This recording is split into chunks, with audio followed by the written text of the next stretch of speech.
Hello, this is Mr. Conley. I'm the principal at Algonquin Middle School. I have put together a short video presentation to help all students get prepared for our return to in-person instruction and also to provide our sixth graders with an introduction to their new school. Sit back and relax.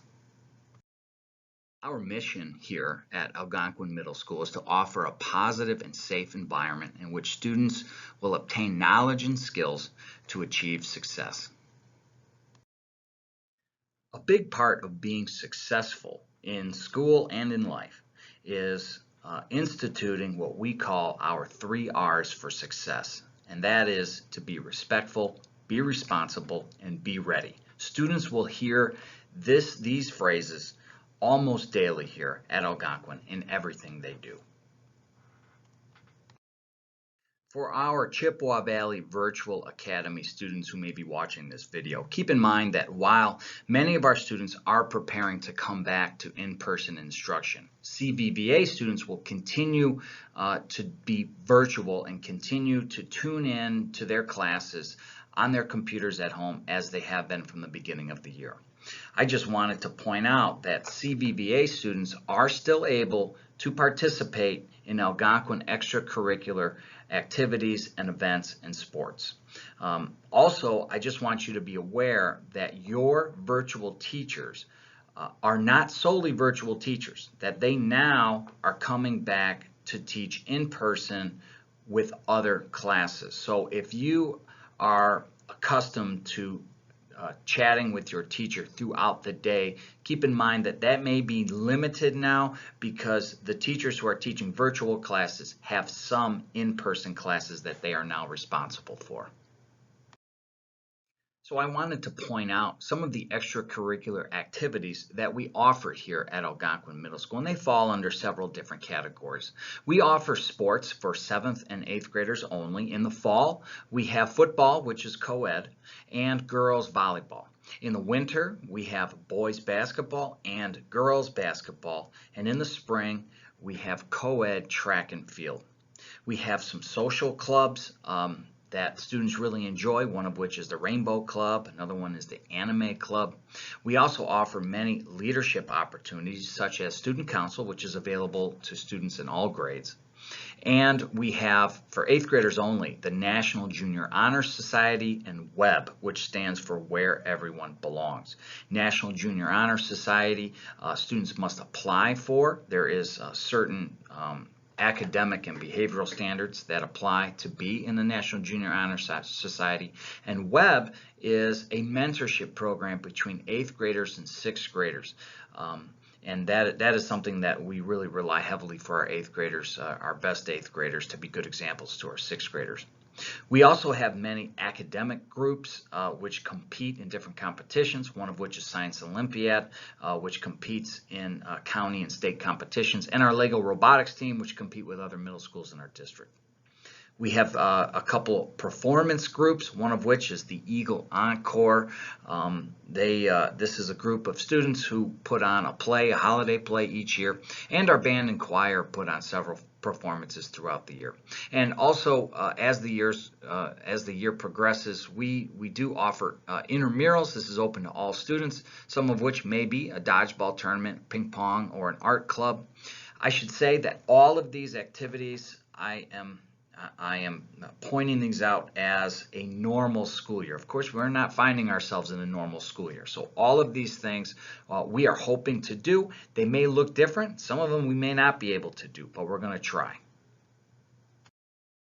Algonquin prides itself in many traditional events that we put on each year. Students and staff really enjoy them. One of which is, I think we're in our 29th year of our annual turkey trot. It happens around Thanksgiving. Students run a mile throughout our surrounding subdivision. The winning students receive turkeys, which is a lot of fun. We put on a Spirit Week with our student council each year where grade levels compete through dress-up days and other fun activities, and it ends with a pep assembly with lots of competitions, and that is a ton of fun. We put on several dances throughout the year. At the end of the year, we do a Metro Beach reward trip for all students who fulfill the academic and behavioral requirements. We do several charity fundraisers throughout the year put on by some of our student groups. Our web kids put on events throughout the year for 6th graders. We do Market Day, which is a fun day with our social studies kids where students make homemade goods and sell them to classmates. We do various field trips throughout the year, some of them by grade level, some of them with our clubs and groups, and we also have a spelling bee each year. We recognize students for their achievements in several ways here at Algonquin. We view this as a very important part of our culture here. One of which is our Student of the Month program, where teachers nominate students, also for not only academic and behavioral accomplishments, but also for their efforts. So we also give Outstanding Effort Awards. We advertise our honor roll each quarter. We give citizenship awards. We decorate students' locker with school-made badges, which highlight all of the activities and accomplishments that students get. So by the end of the year, many lockers are decorated with badges to show all the students' accomplishments. We have an extensive positive behavior intervention and support program here, where students earn Eagle Honor tickets for various things that they do throughout the day, and they can redeem these Eagle Honor tickets for prizes and rewards, and students have a lot of fun with that. At the end of the year, we have completion ceremonies for each grade level, which we invite in the community and family for that also. So when we return to in-person instruction, we will be operating in a hybrid model schedule. What this means is that students will be assigned an A group or a B group. This is based on your address, and students and families will be informed of what group they are in through a district email. A students will attend in-person instruction on Mondays and Wednesdays, and B students will attend in-person instruction on Tuesdays and Thursdays. All students will be virtual on Fridays and attend class just as you have been attending class since the beginning of remote learning. So with this hybrid schedule, obviously you have some days of in-person instruction, but those are followed by days where you're home. And teachers have been tasked with giving students some asynchronous work to work on at home. Now, this work may come in the form of Schoology assignments, which of course students are already accustomed to going on, or they may be physical work like worksheets, work packets, or novels to read or articles to read.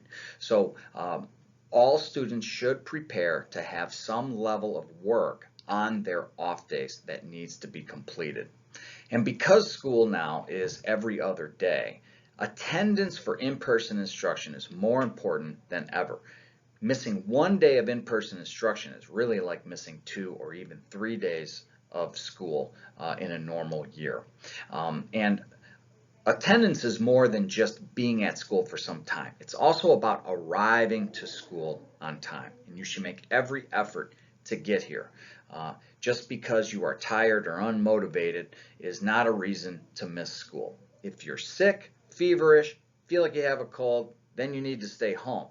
But otherwise, you got to make every effort to get here because our in-person days are so important. So some general information about school on the days that you are attending. School begins, our first hour begins at 7:58 a.m. That is the time that students must be seated in their class in first hour. We begin letting students into the building at 7:15 a.m. That's for students who may be getting dropped off by parents. And at 7:15, maybe 7:30, we begin serving breakfast. We do serve breakfast and lunch here. And if students want to eat breakfast, they can do so if they come early to school. If you are a busser, make sure to arrive to your bus stop 10 minutes before your scheduled pickup time.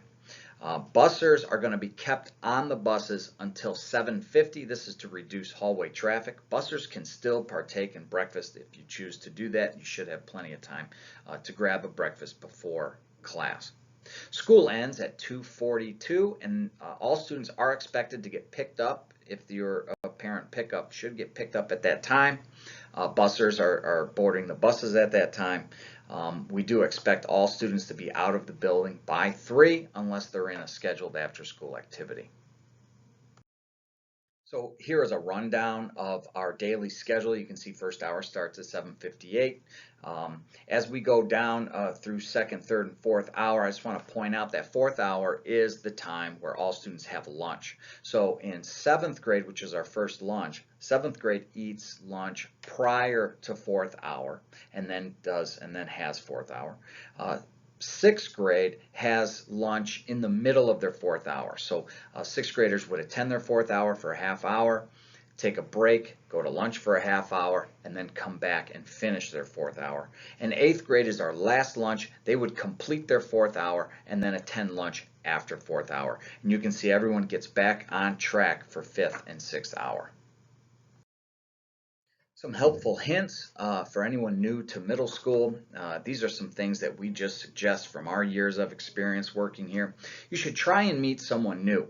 If you are new to Algonquin, there's going to be lots of kids that you don't know. We pride ourselves in having some of the nicest students around. So please get out and meet someone new. Smile and be friendly. Try to have a sense of humor. Don't take anyone too seriously. Try to listen to others and be positive. Also, don't make fun of other people. Nobody likes that. Give yourself the gift of time. Don't procrastinate on assignments or activities. Try to get things done as soon as you can. And don't be afraid to ask for help. Every single adult that works here at Algonquin is here to help kids, and we're anxious to do that. We highly suggest you get involved in some type of extracurricular activity. We value these immensely, and we know that students benefit greatly from the experiences they have in our extracurricular activities. And try to think of the glass of being half full. Be positive. So I just want to reiterate how important attendance is to student success. Keep in mind, it is your responsibility to arrive on time for all of your classes, and this includes arriving on time to school. Failure to arrive on time to class may result in lunch detentions or loss of privileges or even event restrictions. We say this all the time. Our most successful students are also our most punctual students. So some materials that students may find valuable to have in school. These are some things that we suggest all students have. One would be separate folders for each subject. This would help keep you organized for all of your classes. We recommend bringing a backpack, which I'll get into a little later, but it's because of a situation we have going on with our lockers. We recommend a pencil case to keep your pencils organized so that you can always find one.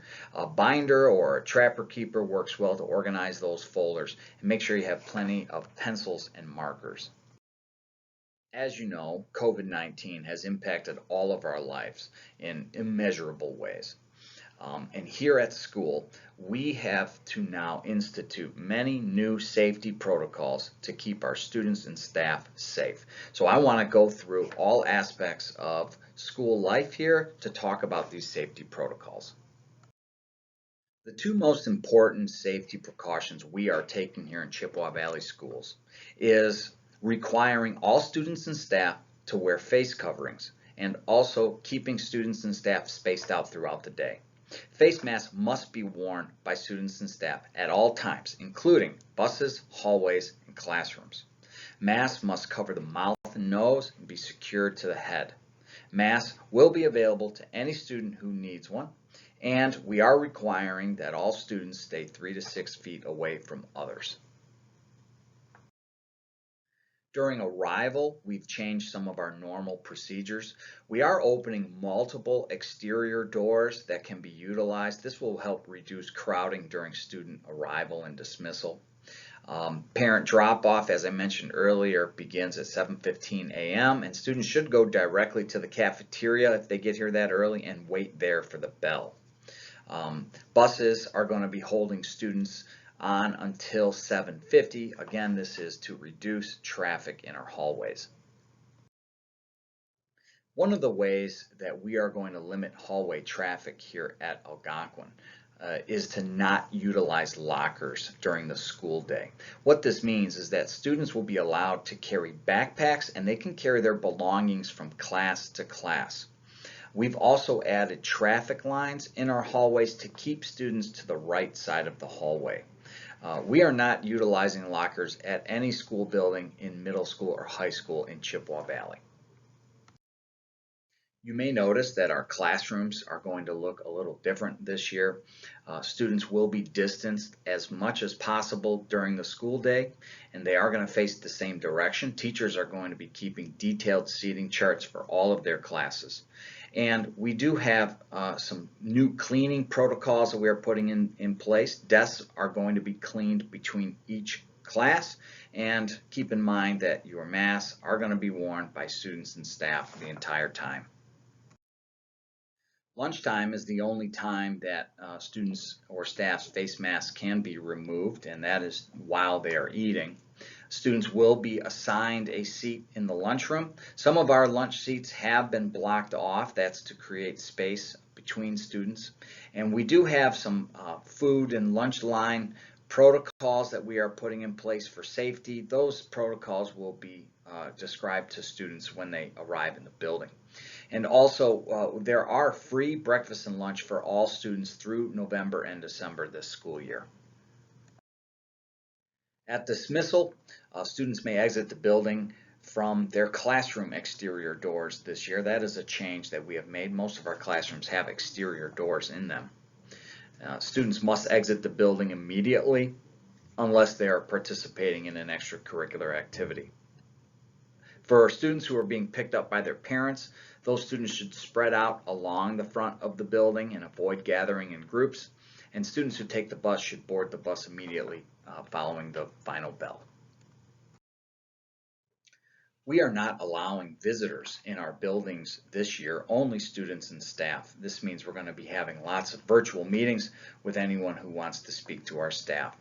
If a visitor finds themselves on campus and needs to speak to a staff member, that visitor can use our video intercom system located at the front door to speak directly to a staff member. If any parent needs to drop off items, we do have some drop-off bins located at the front door to do that. And once again, whatever needs to be communicated to our staff can be done through the intercom system at that time. For students who may be arriving late, only the student should enter the building. There's no need for a parent to enter with the student. If the parent needs to talk to us, of course, use the intercom system or make a phone call. If parents need to pick up their student early from school, you can do so, again, at the front door with the camera. Your state-issued ID should be shown into the camera so our staff can read it before we release a student. And also, our district has closed all of our drinking fountains throughout the building. So it is recommended that students bring a bottle of water to have with them throughout the day. This concludes our video presentation for the day. I hope that you have found this information helpful as you prepare for a return to in-person instruction. The staff of Algonquin is excited to have students back in the building, and we wish everyone a happy and healthy school year. Good luck.